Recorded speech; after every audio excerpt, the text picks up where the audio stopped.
வணக்கம் சார். வணக்கம் சார். எப்படி இருக்கீங்க? நல்லா இருக்கேன். நீங்கள் எப்படி இருக்கீங்க? நல்லா இருக்கேன். இப்போது தமிழ் புத்தாண்டு, பரபாவ தமிழ் புத்தாண்டு, இதை பற்றின ஒரு இன்ட்ரோ மட்டும் கொடுத்துருக்கேன் சார். பரபாவ வருஷம் நம்ம ரெண்டு பேருமே நம்ம ஆற்காடு பஞ்சாங்கம் தான் நம்ம ஃபாலோ பண்ணுறோம். இப்போ ஆற்காடு பஞ்சாங்கம் பிரகாரம் நம்ம பார்த்தோம்னா ராஜா பார்த்தா குரு, மந்திரி செவ்வாய், சேனாதிபதி சந்திரன் வராங்க.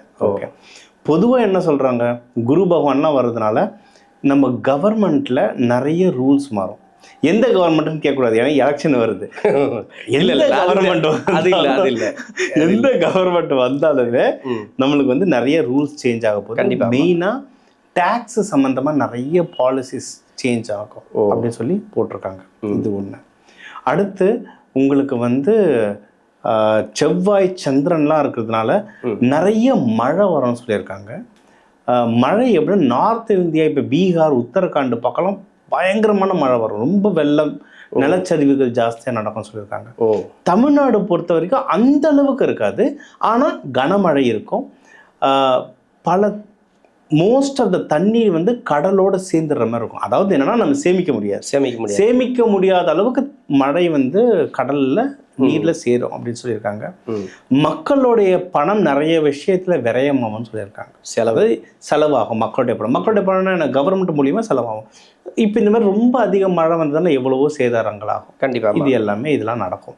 ஏன்னா அந்த காலத்தில் ராஜாங்கம் வந்து இப்போ நம்ம இது வந்து தமிழ் வருஷ பரப்பு, இதுதான் ஆக்சுவலாக நம்ம வருஷ பரப்பு. கண்டிப்பாக அந்த காலத்தில் ராஜாங்கம் என்ன பண்ணுவாங்க, அவங்களுடைய மந்திரி சபையில் ஜோதிடர் இருப்பாங்க, எடுத்து ஓகே இது நடக்க போதா, அப்போ எந்தெந்த விஷயத்தில் நான் செலவிடணும், எங்கெங்கே ஆள் அதிகமாக போடணுன்றதை பார்த்து போடுவாங்க. இப்போ நம்ம கவர்மெண்ட்டும் இதெல்லாம் பார்த்து பிடபிள்யூடியில் கிட்ட சொல்லிவிட்டு அதுக்கு அந்த மழை நீர் சேகரிப்புக்கு என்னென்ன பண்ணணும்னு பண்ணாங்கன்னா நம்ம வந்து அந்த செலவினங்களை குறைக்கலாம், தாக்கத்தை குறைக்கலாம். இது ஒன்று. இன்னும் நாடு முழுக்க சில விஷயங்கள் நம்ம சொல்லணும் அப்படின்னு பார்த்தீங்கன்னா, நிறைய அண்டை நாட்டோட நிறைய பிரச்சனை வரும்னு சொல்லியிருக்காங்க. பாகிஸ்தான், பங்களாதேஷ், சைனா, இது பார்க்கலாம். அண்டை நாடுகளில் ரொம்ப பிரச்சனை வரும். நம்ம கொஞ்சம் ஜாகிரதையாக இருக்கணும். அது ஏற்கனவே போர்கள் நிறைய பார்த்துட்ருக்கோம். இது ஒன்று. இன்னொன்று, உணவு பற்றாக்குறை வரும்ன்றாங்க. உணவு பற்றாக்குறைனா உணவு வந்து விளைவிக்க முடியாத நிலைமையில் உணவு இருக்கும், ஆனால் ஒரு இடத்துலேருந்து இன்னொரு இடத்துக்கு போகிறது கஷ்டமாயிடும். சப்ளை செயின் டிமாண்டுன்னு சொல்லுவாங்க. அதாவது அங்கங்கே கப்பல்கள், ஃப்ளைட்டு, ரோடு டிரான்ஸ்போர்ட்டில் அங்கங்கே தேக்கமாயிடும். ஒரு நாட்டிலேருந்து இன்னொரு நாடோ இல்லை ஒரு ஊர்லேருந்து இன்னொரு ஊருக்கோ போக்குவரத்து கஷ்டமாயிடும். அதனால உணவு தட்டுப்பாடு வரும். அதனால அதோட விலை ஏற்றம் அதிகமாகும். கண்டிப்பாக பெட்ரோல் டீசல் விலை ஏற்றம் அதிகமாகும். அதனால உணவோட விலை ஏற்றமாகும். ஸோ இதெல்லாம் பொதுவாக பஞ்சாங்கத்தில் வருது. இதெல்லாம் வருது சார். இப்போ நான் என்ன பண்ணணும், அது இப்போ கேட்க சுவாரஸ்யமாக இருக்குது. சரி, கண்டிப்பாக நான் என்ன பண்ணணும்னா, நம்மளுக்கு செலவு வரப்போகுதுன்னு அர்த்தம். காசை பத்திரமா பார்த்துக்கணும். அதாவது தேவையில்லாத எதுலையும் செலவு பண்ணாமல் காசை எவ்வளவு சேர்த்து வைக்கிறோமோ அவ்வளவும் கஷ்டம். இது நமக்கு கஷ்டம் இல்லை, எல்லாருக்குமே பொதுவாக வர கஷ்டம். அப்போ நமக்கு அது யூஸ் பண்ணுறதுக்கு ரொம்ப உபயோகப்படும். இது ஒன்று. உணவை யாரும் வேஸ்ட் பண்ணக்கூடாது. ஏன்னா இன்றைக்கி இந்த உணவு இல்லாமல் தான் நிறைய பேர் கஷ்டப்படுறாங்க. இது வந்து டைலாக் இல்லை, இதுதான் நிதர்சனமாக நடந்துட்டு இருக்கிறது. உண்மை. இன்னும் போகிற காலம் ரொம்ப கஷ்டமாக இருக்குது. அதனால் உணவு எவ்வளவு கரெக்டாக நம்ம யூஸ் பண்ணுறோமோ அந்தளவுக்கு இந்த வருடம் நம்ம எல்லாருக்கும் நல்ல வருடமாக இருக்கும். இது ரொம்ப ஆன்மீக வருஷம். எவ்வளவு கடவுள் வழிபாட்டில் இறங்குறோமோ அவ்வளவோ வாழ்க்கையில் நல்லா முன்னேறும். இப்போ ஒவ்வொரு கிரக நகர்வுகளும் என்னென்ன பலன்களை கொடுக்கும் அப்படிங்கிறது கொஞ்சம் எக்ஸ்பிளைன் பண்ணிவிடுங்க. சரிங்க சார். இந்த மிதுன ராசிக்காரர்களுக்கு இந்த பராபவ தமிழ் புத்தாண்டு பொதுவான ஒரு பலன்கள் மட்டும் சொல்லுங்கள். இவங்களோட இந்த வருஷம் இப்படி தான் இருக்கும் அப்படின்னு. சார், மிதுன ராசி லக்னம் இவங்களுக்கு போன வருஷமே சூப்பராக இருந்தது, ஜாக்பாட் ராசி. ஏன்னா குருபவன் அவங்க வீட்டில் தான் இருந்தார். இப்போ அடுத்து மூவ் ஆகிறது அவங்களோட 2ஆம் வீட்டுக்கு தான் மூவ் ஆகுறாரு. அதனால் நல்ல பணம் வரும். போன வருஷமும் ஜாலியாக இருந்தாங்க, இந்த வருஷம் பணம் வருது, ரொம்ப ஜாலியாக இருப்பாங்க. அவ்வளோதான். இது தவிர்த்து ஒன்று, நிறைய கையில் பணம் வந்தாலும் நம்மளுக்கு முக்கால்வாசி பிரச்சனை குறைஞ்சிடும் சார். அதனால் இந்த வருஷம் வந்து அவங்களுக்கு டாப் கியரில் போகிற வருஷம் தான். திருமணத்துக்கு உண்டான காலகட்டமாக இது. ஏன்னா ஜென்ம ராசியில் குரு இருந்து ஒரு சில பேருக்கு வந்து தடை கொடுத்துருக்கு. இன்னொன்று, திருமண வாழ்க்கையில் கணவன் மனைவிக்குள்ளும் பிரித்து வச்சிருக்கு, பிரச்சனைகளை கொடுத்துருக்கு. ஒரே வீட்டில் இருந்தால் கூட பேசாமல் கூட இருந்திருக்காங்க, இல்லை அப்படி இப்படி ஏதோ இருந்திருக்கு அவங்களுக்குள்ள நிறைய சிக்கல்லாம் திருமண வாழ்க்கை ரீதியாக. அது எப்படி இருக்கும் இந்த வருஷத்தில் சார்? போன வருஷம் 7ஆம் வீட்டை பார்த்தாரு சார், இந்த தடவை 8ஆம் வீட்டை பார்க்குறாரு. ஓகேங்களா? மாங்கல்ய ஸ்தானம் இன்னும் ஸ்ட்ரென்த்து தான் ஆகுது.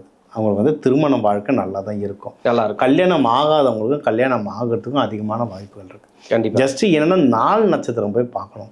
அதாவது இவங்களுக்கு வந்து இந்த புதன்கிழமை புதன் ஹோரையில் போய் பார்த்தாங்கன்னா ரொம்ப நல்லது. இப்போ பொண்ணு வீடு மாப்பிள்ளை வீடு போகிறதா இருந்தாலும் புதன்கிழமை புதன் ஹோரை போகணும். நிறைய பேர் இதில் வர, அதை முக்கியமாக திருவாதிரையெல்லாம் பார்த்தீங்கன்னா ஹஸ்பண்ட் ஒய்ஃப்குள்ளே எப்படியும் பஞ்சாயத்து வரும், வாழ்க்கையில் ஏதாவது ஒரு தடவை சீரியஸாகவே வரும். திடீர்னு நீங்கள் ஒய்ஃப் கிட்டேயோ ஹஸ்பண்ட் கிட்டேயோ திருப்பி போய் பேசணும்னு நினச்சிங்கன்னா புதன்கிழமை புதன் குறையில் போய் பேசி பாருங்கள், இல்லை வெள்ளிக்கிழமை சுக்கிர குறையில் பேசி பாருங்கள். வேண்டான்றவங்களும் சரி ஓகே இன்னொரு தடவை ட்ரை பண்ணலாம் அப்படின்னு ஒரு சுமூகமாக வரும். இந்த 4 நட்சத்திரம் பார்த்து பண்ணாங்கன்னா அது வந்து வெற்றி அடைறதுக்கு அதிகமான வாய்ப்பு இருக்குது. இன்னொன்று சார், இப்போ இந்த வீடியோ வந்து நம்ம ஒரு 5 நிமிஷம் 6 நிமிஷம் பேசணும். இதில் எல்லா விஷயத்தையும் நம்ம வந்து சொல்லணும்னா நம்ம ஒரு நாள் இருக்கிற வகுப்பு தாராளமாக எடுத்து. இப்போ இவங்க வந்து மிதுன ராசினா இது வந்து காற்று ராசி. இந்த மிதுன ராசி சில பாட்டுகள் கேட்டால் நல்லா வாழ்க்கையில் முன்னேறலான் இருக்கு. ஹஸ்பண்ட் ஒய்ஃபு ஒன்றா சேர்றதுக்கு நிறைய பதிகங்கள் இருக்கு, நிறைய பாட்டுகள் இருக்கு. இதெல்லாம் நம்ம வகுப்புல சொல்லி தருவோம். இன்னொன்று அவங்க கன்சல்டேஷன் வரும்போது இவங்களுக்கு இந்த பாட்டுன்னு சொல்லி தருவோம். ஏன்னா சொல்லணும்னா நம்மகிட்ட ஒரு லிஸ்ட் 100 பாட்டு இருக்கு, 100 பாட்டு அதில் சொல்ல முடியாது. ஆனால் மிதுன ராசிகள்லாம் வந்து கரெக்டான பதிகங்கள், பாட்டுகள், மந்திர உச்சாரணங்கள்லாம் சொல்ல சொல்ல சொல்ல வாழ்க்கையில் ரொம்ப நல்லா முன்னேறும். நல்ல வாழ்க்கை அமையும், நல்லா இருக்கும். திருமண வாழ்க்கை இன்னும் நல்லா சிறக்கும். ஏன்னா சனி தசைன்னு ஒன்று இருக்கு இல்லையா, அதை அட்டன் பண்ணுவாங்க. அந்த டைம் தான் உங்களுக்கு பிரச்சனை வரும். அவங்களுக்கு வந்து இந்த மந்திரம் எல்லாம் நல்லா ரொம்ப நல்லா. இப்போ வேலை தொழில் இந்த ஆண்டுல நிறைய பேர் வந்து வேலை சேஞ்சஸ் பண்ணலாமா அப்படின்ற ஒரு ஐடியா இருக்கு. ஒன்று தொழில் எப்படி பண்ணலாம், ஏதாவது மாற்றணுமா அப்படின்னு யோசிச்சுட்டு இருக்காங்க. இவங்களுக்கெல்லாம் அந்த தொழில் வேலை வாய்ப்பு எப்படி இருக்கும்? சரி, வேலை வாய்ப்பு இப்போ வேலை வாய்ப்பும் அவங்களுக்கு வந்து குரு பகவான் பார்க்குறாரு. அதனால் வேலையில் அவங்களுக்கு எய்தர் ப்ரமோஷன் கிடைக்க வாய்ப்பு இருக்குது, இல்லை நல்ல சேலரி ஹைக் கிடைக்கும். நிறைய பேர் ஒரே கம்பெனியில் 10 வருஷமாக இருக்கேன் சார், இதுக்கப்புறம் ப்ரொமோஷன் ஆகிக்கலாம் இல்லை சார்னாங்கன்னா அடுத்து அவங்க இன்னொரு கம்பெனி மாறுறதுக்கு வந்து ஏகப்பட்ட வாய்ப்புகள் இருக்குது. அதுவும் இதில் வந்து நிறைய பேர் ஃபாரின் இதில் நிறைய பேர் ஐடியில் இருப்பாங்க, ஃபாரின் போனவங்களாம் ட்ரை பண்ணுவாங்க. அதனால் ஜாதகத்தில் அந்த வெளிநாடு போகிற அமைப்பு இருந்தால் அவங்க தாராளமாக அதை ட்ரை பண்ணலாம். இது ஒன்று. என்னென்னா வெளிநாடு போகும்போதோ இல்லை வேறு கம்பெனி தாவும் போதோ அந்த கம்பெனி எந்த நாட்டை சேர்ந்ததுன்னு ஒரு தடவை பார்த்துக்கணும். ஏன்னா இப்போ உலகம் முழுக்க லே ஆஃப் நடந்துட்டுருக்கு. அதுவும் முக்கியமாக அமெரிக்கன் கம்பெனிஸ்லாம் ரொம்ப பாதிச்சிருக்கு. அதனால் எனக்கு பெரிய சம்பளம் கிடைக்கிதுன்னு ஒரு எக்குத்தப்பான கம்பெனியில் போய் மாட்டிக்கூடாது. அதை செக் பண்ணிவிட்டு மாறணும். ஆனால் பொதுவாக அவங்களுக்கு வேலை சம்மந்தமாக இப்போ நேரம் நல்லா இருக்கானா சூப்பராக இருக்குது. இது ஒன்று. தொழில் வந்து பிஸ்னஸ் பண்ணுறவங்க கொஞ்சம் ஜாகிரதையாக இருக்கணும். இப்போ 10ஆம் வீட்டெல்லாம் ஜென்ம சனி இருக்கிறதுனால போட்டு வறுத்து எடுத்துருவார். ப்ராஃபிட்டும் கொஞ்சம் அப்ஸ் அண்ட் டவுன்ஸாக இருக்கும். என்னென்னா மிதுனத்துக்கு வந்து இந்த பாலிடிக்ஸ் பண்ணுறதுக்கு கொஞ்சம் பிடிக்கும். எங்கேயாவது பாலிடிக்ஸ் நடக்குதுன்னு தெரிஞ்சால் நம்ம அதில் தள்ளி ஓடுவோன்னா மிதம் போய் எட்டி பார்க்க யார் என்ன பண்ணுறான்னு. இப்போ அது எட்டி பார்க்குற நேரம் கிடையாது. ஏன்னா அவங்கள வச்சு தான் பாலிடிக்ஸே ஓடிட்டுருக்கு. இப்போ ஆஃபீஸ் ஏதோ யாரை பற்றியோ பொருளை சொல்கிறாங்கன்னா அங்கேருந்து தள்ளி எவ்வளவு இருக்காங்களோ பிஸ்னஸ் ஒழுங்காக போகும். பிஸ்னஸை மட்டும் கவனம் இருந்ததுன்னா தாராளமாக வளருவாங்க. சூப்பர். இப்போ முதலீடு பண்ணுறது வந்து என்ன மாதிரியான முதலீடு பண்ணலாம், என்ன மாதிரியான அமைப்பில் இருக்கும் முதலீடு, அதாவது பிஸ்னஸ் ரீதியாக? இப்போ அவங்க கேட்ட காசு இருக்குது, எதுலையாவது முதலீடு பண்ணலாமான்னு கேட்குறாங்க. அப்படி இல்லைனாக்கா இல்லை முதலீடு பண்ணாமல் இருக்கிறது நல்லதா, இல்லை யார் பேரில் பண்ணலாம்? இது வந்து மிதுனத்துக்கு கொஞ்சம் சொல்லுங்கள். இப்போ மிதுனத்துக்கு வந்து என்னென்னா டைம் ரொம்ப நல்லா இருக்குது. மிதுனத்துக்கு வந்து காசும் நல்லா கையில் வந்துட்டுருக்கு. முதலீடு பண்ண ஆசைப்படுவாங்க, ஆனால் முதலீடு பண்ணுறதுக்கான நேரம் கிடையாது. ஏன்னா அவங்க முதலீட்டு வீட்டெல்லாம் ஃபுல்லாக சனி பகவான் ஃபுல் தாக்கம் இறங்கியிருக்கு. இப்போ வந்து முடிஞ்ச அளவுக்கு அவங்க முதலீடு பண்ணுவாங்க. முக்கியமாக இவங்களுக்கு வந்து ஸ்டாக் மார்க்கெட்டில் ரொம்ப இன்ட்ரெஸ்ட் இருக்கும். இவங்களுக்கு அறிவு ஜாஸ்தி, புதனுடைய வீடு அறிவு ஜாஸ்தி.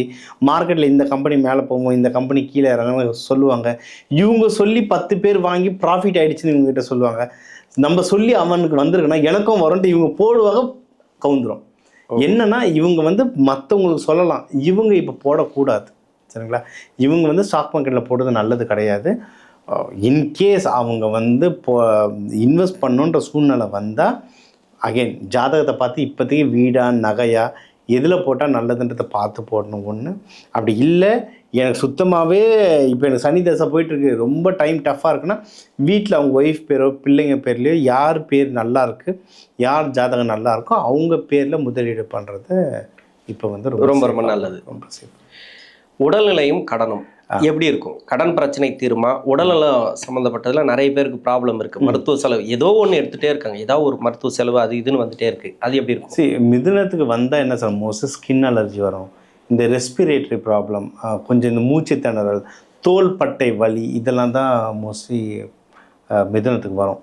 இப்போ வந்து அவங்களுக்கு வந்து எவ்வளவு உடல் உபாதைகள் குறையுமோ அவ்வளவும் குறையும். நல்ல ஹெல்த்து ஸ்பீடாக வரலாம். மிதுனத்துக்குலாம் ஏன் தோல் பட்டார்னா, இது வந்து மெடிக்கல் அஸ்ட்ராலஜியில் சொல்லுவோம்.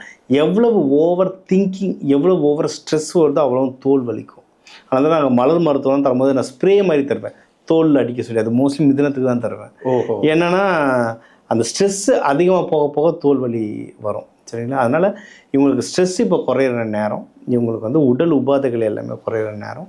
அதேமாரி கடன்கள்லாம் எதாக இருந்தால் கடன்களும் குறையிற நேரம். யாராவது சார் எனக்கு கடன்லாம் நிறைய இருக்குது சார், நீங்கள் சும்மா சொல்கிறீங்க சார்னா, அடைக்கிற நேரம் போய் கொஞ்சம் அடைங்க, சீக்கிரம் அடைய ஆரம்பிச்சிடும். இப்போ அதான் இப்போ நம்ம கிளைண்ட்ஸுக்கு சொல்லுவோம், இந்த நிறைய முகூர்த்தங்கள் சொல்லுவோம், மைத்திரேய முகூர்த்தம், சோடச கலை, அதுமாதிரி சில முகூர்த்தங்கள் சொல்லுவோம். அது இப்போ நேற்று நைட்டே மைத்திரேய முகூர்த்தம் தான் எங்களது ஒரு கிளைண்ட்ஸு குரூப்பில் போட்டு விட்டேன். எல்லாம் டக்கு டக்கு டக்கு டக்கு அந்த நேரத்தில் பூஜை பண்ணிட்டேன் சார் நான் அப்டேட் பண்ணுவாங்க. அந்தமாதிரி அந்த நாள் ஹோரை பார்த்து அந்த கடன் அடைச்சிங்கன்னா அதெல்லாம் அடையிறதுக்கு நிறைய வாய்ப்பு, சீக்கிரம் அடையிறதுக்கு நிறைய வாய்ப்புகள். கண்டிப்பாக. பரிகாரம், இந்த மிதுன ராசிக்கு இந்த வருஷத்தோட பரிகாரம். புதன் வீடு இவங்களுக்கு பரிகாரம்னா கிருஷ்ணர், பெருமாள். கிருஷ்ணர் ருக்மணியோட வழிபடணும், பெருமாளை லக்ஷ்மி தாயாரோட வழிபடணும். திருவாதிரையாக இருந்தால் நடராஜரை அம்பாலோடு சேர்த்து வழிபடலாம். இவங்க வந்து புதன்கிழமை புதன் ஹோரையில் வழிபாடு பண்ணுறது நல்லது. இப்போ பெருமாளாக இருந்தால் துளசி கொடுத்து வழிபடலாம்.